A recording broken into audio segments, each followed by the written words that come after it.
Qu'est-ce qui se cache dans la tête? On utilise notre cerveau tous les jours, que ce soit pour marcher, pour parler, pour réfléchir, bref, pour tout. Mais sait-on vraiment ce qui se cache à l'intérieur de notre cerveau? Mesdames, Messieurs, bienvenue sur ma première vidéo sur ma chaîne YouTube. Je suis le docteur OK, je suis neurologue. Si vous aussi le cerveau vous passionne et vous intrigue, alors regardez cette vidéo jusqu'au bout. Alors, commençons par le début. Le cerveau est le chef d'orchestre, celui qui organise tout pour tous les organes, toutes les parties du corps. C'est celui qui nous permet de parler, de marcher, de réfléchir, de tout. Cet organe pèse peu en poids, mais il pèse beaucoup en fonctionnement. Alors, commençons déjà par des petits détails. Le cerveau pèse 1,3 kg à 1,5 kg. À la naissance, il constitue 11% du poids total. Bien sûr, avec l'âge, il grandit, il augmente de taille et à l'âge adulte, il constitue 2% du poids total. Mais comme il travaille beaucoup, il a besoin de beaucoup d'énergie et c'est pour ça qu'il consomme 20% de la totalité de l'énergie du corps. Maintenant qu'on connaît le poids et la taille du cerveau, de quelle partie il est constitué? Commençons par la définition la plus connue. Le cerveau est constitué de 3 grandes parties. La partie la plus connue est le télencéphale. Oui, c'est pas le télencéphale qui est le plus connu, mais le télencéphale est exactement la même chose que les hémisphères cérébraux.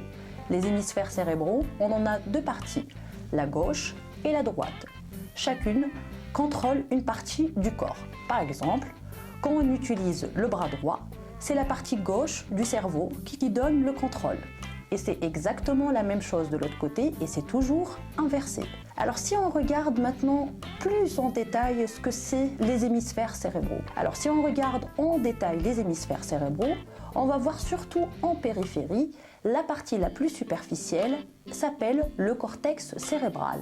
Le cortex cérébral est ce qu'on appelle la substance grise. Mais la substance grise à la superficie du cerveau, de quoi elle est constituée? Elle est constituée de neurones et on en a 86 milliards. Bon, encore un mot un petit peu compliqué. Regardons un petit peu ce que c'est le neurone. Il faut l'imaginer comme une tête et puis un corps. La tête, c'est ce qu'on appelle le corps cellulaire et le corps, c'est ce qu'on appelle l'axone. Et en fait, la tête, le corps cellulaire, c'est ce qui est la substance grise. Ensuite, au niveau du centre des hémisphères cérébraux, la partie centrale s'appelle la substance blanche.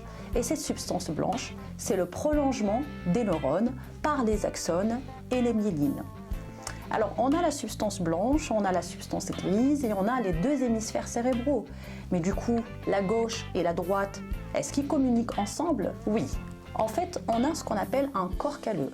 Le corps calleux est un pont constitué de plusieurs fibres nerveuses et permet la communication entre l'hémisphère droit et l'hémisphère gauche. Si vous n'arrivez toujours pas à visualiser et à imaginer ce que c'est le cerveau exactement, imaginez une coquille avec une noix à l'intérieur. Oui, ça ressemble exactement à notre cerveau. Je sens la question arriver. Est-ce que le fait de manger beaucoup de noix peut nous rendre plus intelligents? Alors, les noix sont riches en oméga 3 et du coup, ça peut stimuler nos capacités cognitives, mais on ne sait pas pourquoi les noix ressemblent à nos cerveaux. Maintenant, si on se concentre un peu plus sur les hémisphères cérébraux sont composés de plusieurs lobes. On en a 4 les plus connus et un 5e moins connu, c'est parce qu'il est caché. On va commencer par le lobe frontal. C'est celui que vous utilisez beaucoup, tous les jours. Celui qui vous permet de prendre des décisions, de programmer votre journée, de programmer vos vacances. Enfin, c'est celui qui permet la programmation. Si vous êtes en discussion et que vous utilisez des arguments convaincants, c'est aussi votre lobe frontal qui entre en action. Il permet le raisonnement. Le lobe frontal permet aussi de contrôler nos mouvements, pas tout seul, mais à l'aide d'autres parties de votre cerveau. Le 2e lobe, le lobe pariétal. Le lobe pariétal, il faut l'imaginer comme celui qui vous donne toutes les perceptions sensorielles de votre environnement. Il permet le toucher, le goût, la sensibilité en général. Le lobe temporal, il faudra penser à votre lobe temporal quand vous écoutez de la musique. c'est celui qui permet de contrôler l'audition. Le lobe temporal aussi est très important dans le langage. Il permet de comprendre exactement le sens des mots. Et enfin, le lobe temporal a une fonctionnalité très importante dans notre vie et dans notre journée qui est la mémoire. Et bien sûr, la mémoire est contrôlée par d'autres parties. Et enfin, nous avons le lobe occipital. C'est celui qui vous permet de regarder cette vidéo. Oui, le lobe occipital contrôle bien la vision et permet de décrypter les images. Restera l'insula, c'est le 5e lobe qui est peu connu parce qu'il est caché derrière les sillons au niveau du cerveau et surtout derrière le sillon latéral. Et l'insula, vous pouvez l'imaginer comme un bureau d'échange. En fait, c'est la partie qui permet le contact avec la conscience, avec les comportements, la perception. Son rôle est très peu connu et détaillé, mais il a plusieurs fonctionnalités d'interface. Alors maintenant, je pense qu'on connaît pas mal de choses sur le cerveau, mais le cerveau n'est pas que les hémisphères cérébraux.